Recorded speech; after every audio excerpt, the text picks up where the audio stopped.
Assalamualaikum warahmatullahi wabarakatuh. Perkenalkan, nama saya Intan Yuitan, NIM 19016094. Baiklah, kali ini saya akan mempresentasikan sastra angkatan 50-an atau periode 50-an.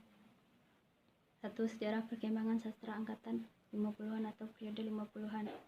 Sastra periode 50-an dilatar belakangi oleh keadaan Indonesia pada saat itu yang mengalami perubahan yang cukup drastis, yaitu dari zaman penjajahan menuju ke zaman kemerdekaan.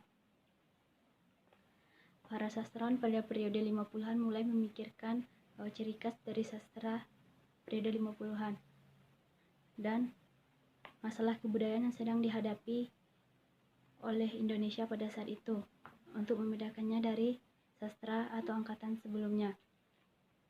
Selanjutnya, lingkungan kebudayaan gelanggang seniman merdeka mulai kehilangan vitalitas setelah Chairil Anwar meninggal dunia. Selanjutnya juga karena pada saat itu situasi nasional memburuk, banyak pemimpin Indonesia yang mulai kehilangan semangat untuk mengisi semangat kemerdekaan. Keberanian untuk korupsi dan manipulasi mulai mengotori pikiran dan tindakan para pemimpin. Pada periode 50-an ini, partai politik lebih dominan. Partai politik mempunyai lembaga-lembaga kebudayaan tersendiri seperti PKI yang mempunyai Lekra. Melalui Lekra maraklah sastra yang bercorak realisme sosialis dari sejumlah pengarang. Keberhasilan Lekra adalah menjaring seniman kebudayaan untuk berpihak kepadanya, padahal tanpa disadari Lekra menjadikan para seniman budaya itu sebagai alat untuk tujuan-tujuan politik PKI. Selanjutnya, sastra majalah. Sastra modern Indonesia tidak terlepas dari peran aktif media massa, terutama majalah-majalah atau jurnal yang tumbuh bak jamur setelah pengakuan kedaulatan Indonesia. Istilah sastra majalah pertama kali diperkenalkan oleh Nugroho Noto Susanto dalam artikelnya yang diterbitkan di majalah Kompas pada tanggal nomor 7 pada bulan Juli tahun 1954.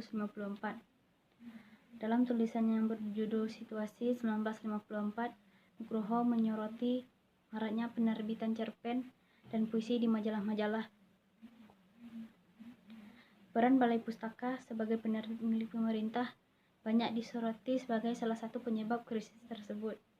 Kurangnya dana dan kepemimpinan Balai Pustaka yang merosot dianggap pemicu beralihnya para penulis untuk mengirimkan karya-karyanya hanya melalui media massa seperti majalah dan koran.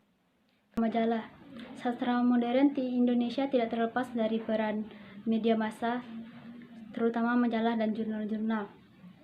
Istilah sastra majalah pertama kali diperkenalkan oleh Nugroho Noto Susanto dalam artikelnya yang diterbitkan di Kompas nomor 7 pada bulan Juli tahun 1954.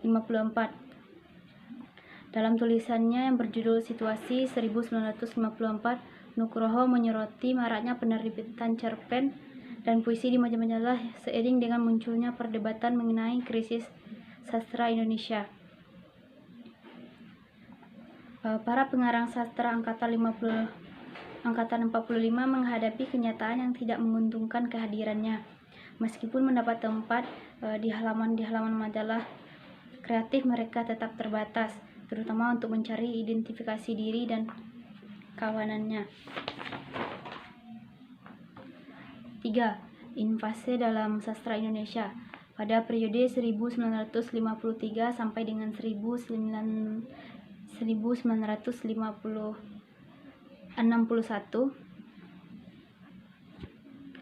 pada periode 1953 sampai dengan 1961, dunia sastra Indonesia mengalami masa yang berkabung karena pada saat itu seorang sastrawan Indonesia, Chairil Anwar, meninggal dunia.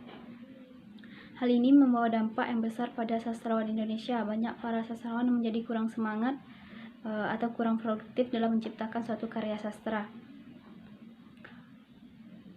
Selain itu, golongan 45 kehilangan masa jayanya sehingga mereka menjadi pesimis dan merasa timbul krisis di berbagai tatanan kehidupan masyarakat Indonesia.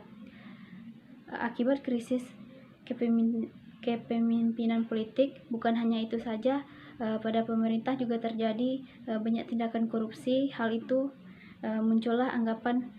itu muncullah anggapan bahwa terjadi krisis sastra.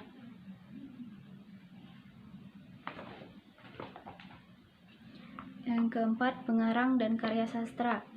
A. W.S. Rendra, karyanya adalah Balada Orang-orang Tercinta. 2. 3. Ia Sudah Berpetualang. Yang B. Ajib Rosidi, karyanya adalah Tahun-tahun Kematian. B. Sebuah Rumah Buat Hari Tua. C. Perjalanan Pengantin di Tengah Keluarga. C. A.A. Nafis, karyanya adalah Robohnya Surau Kami. B. Biang Lala. C. Hujan Panas. D. N.H. Dini, karyanya adalah Dua Dunia dan Hati yang Damai. Yang E. Ramadan KH, karyanya adalah Priangan Sejelita. Yang F. Situmorang, karyanya adalah Dalam Saja, Dalam Mutiara. Karakteristik angkatan periode 50-an ini adalah: yang pertama, umumnya karya sastra sekitar tahun 1950 sampai 1960.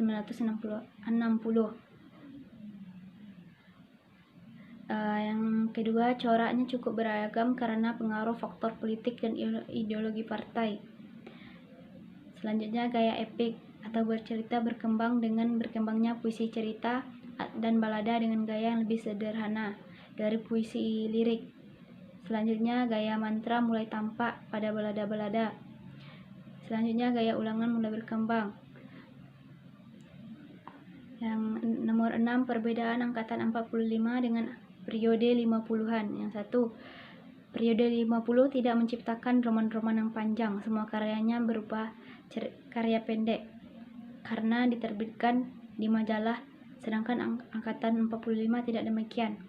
Yang kedua, karya sastra periode 50-an terjadi pengulangan, sedangkan angkatan 45 menghemat kata. Yang ketiga, periode 50 menggambarkan suasana muram karena banyak karya yang mengandung penderitaan, sedangkan angkatan 45 bersifat individualisme.